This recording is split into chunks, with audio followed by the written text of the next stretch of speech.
నమస్కారం, welcome to reflection news. Content నచ్చితే like, share, subscribe చేయండి.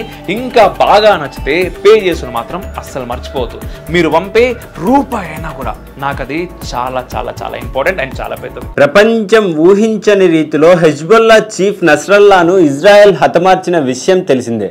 అయితే ఎక్కడో లెబనాన్లోని ఓ బిల్డింగ్ కింద 60 అడుగుల లోతున ఓ బంకర్లో నస్రల్లా ఉన్నట్టు ఇజ్రాయెల్కు ఎలా తెలిసింది అనేది ఇప్పుడు ప్రపంచవ్యాప్తంగా చర్చనీయాంశంగా మారింది.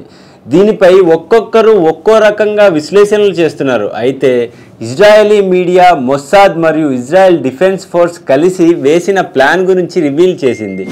నస్రల్లా ఎక్కడున్నాడనేది గత 6 నెలలుగా మొసాద్ ట్రేస్ చేస్తూనే ఉంది. అతడు ఎక్కడున్నాడు, ఎక్కడెక్కడ వెళ్తున్నాడు, ఎవరితో ఏం మాట్లాడుతున్నాడో అన్ని మొసాద్ గత 6 నెలల నుంచి ట్రేస్ చేస్తూనే ఉన్నదట. నస్రల్లాను చంపేద్దామని చాలాసార్లు అనుకున్నా కూడా అతడికి చంపేస్తే కీలకమైన ఇన్ఫర్మేషన్ రావటం ఆగిపోతుంది కాబట్టి ఇన్నాళ్ళు నస్రల్లాను చంపకుండా ఆగిందంట మొసాద్. కానీ నస్రల్లా ఎప్పుడైతే హెజ్బుల్లా కీలక నేతలతో సమావేశం అవుతున్నాడని తెలిసిందో ఆ సమావేశం జరిగేటప్పుడు అందరినీ కలిపి ఒకేసారి చంపేద్దామని నిర్ణయం తీసుకున్నదట ఇజ్రాయెల్.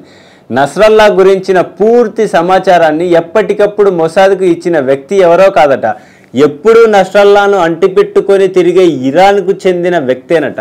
విచిత్రం ఏమిటంటే ఆ అజ్ఞాత వ్యక్తి ఇరాన్ పౌరుడైనప్పటికీ మొసాద్ కోసం పనిచేస్తున్నాడట.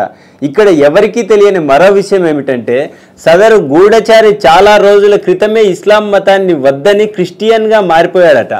ఆ వ్యక్తికి ఇరాన్ ప్రభుత్వం మీద, అక్కడ అమలు చేయబడుతున్న షరియా చట్టాల మీద అసహ్యం కలిగిందని, అందుకే ఇరాన్ దేశానికి వ్యతిరేకంగాను ఇజ్రాయెల్కు అనుకూలంగాను పనిచేయాలని నిర్ణయించుకొని మొసాద్కు సహకరించడం మొదలుపెట్టాడని మీడియా చెప్తోంది. హెజ్బుల్లాలో ఇలాంటి వాళ్ళు ఇంకా చాలామంది ఉన్నారట. నస్రల్లా హెజ్బుల్లా కీలక నేతలతో సమావేశం కానున్నాడని మొసాద్కు ఒక రోజు ముందే లొకేషన్తో సహా సమాచారం అందించాడట.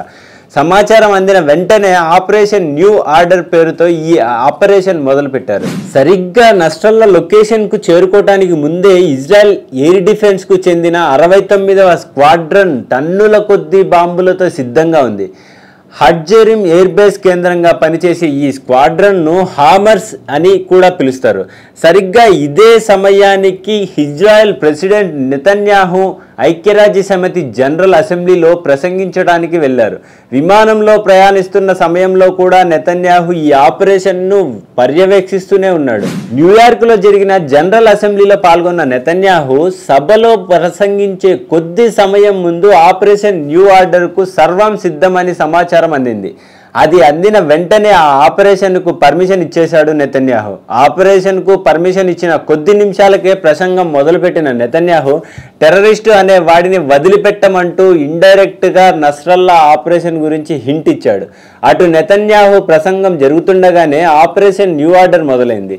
బ్రిగేడియర్ జనరల్ అమిచై లెవెన్ పర్యవేక్షణలో హామర్స్ స్క్వాడ్రన్ విమానాలు గాల్లోకి లేచాయి. కొద్ది నిమిషాల్లోనే నస్రల్లా ఉన్న భవనాన్ని చేరుకున్నాయి.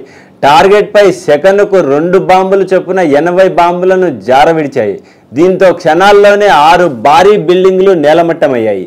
ఈ దాడి కోసం అమెరికా నుంచి కొన్ని BLU-109 బాంబులను హ్యామర్స్ ఉపయోగించారు. ఈ బాంబులను బంకర్ బస్టర్స్ అని కూడా పిలుస్తారు. ఎందుకంటే ఈ బాంబులు పేలిన చోట భూమి లోపలికి బలమైన విధ్వంసం జరుగుతుంది. సుమారు 15 కిలోమీటర్ల లోతు వరకు నేలను ఈ బాంబులు ధ్వంసం చేయగలవు. అందుకే వీటిని ఉపయోగించి క్షణాల్లో బిల్డింగులను నేలమట్టం చేసి తిరిగి హామర్ స్క్వాడ్రన్ తన హాడ్జెరీ ఎయిర్ బేస్కు చేరుకున్నాయి. అలా కొద్ది నిమిషాల్లోనే ఆపరేషన్ న్యూ ఆర్డర్ పూర్తి చేశారు. మొసాద్తో పాటు ఇజ్రాయెల్ యూనిట్ 8200 రెండు కలిసి వేరే దేశాల ఇంటెలిజెన్స్తో కోఆపరేట్ చేసుకుని బయట ప్రపంచానికి తెలియకుండా చాలా సీక్రెట్గా పర్ఫెక్ట్గా పూర్తి చేశాయన్నమాట. జై హింద్, జై భారత్.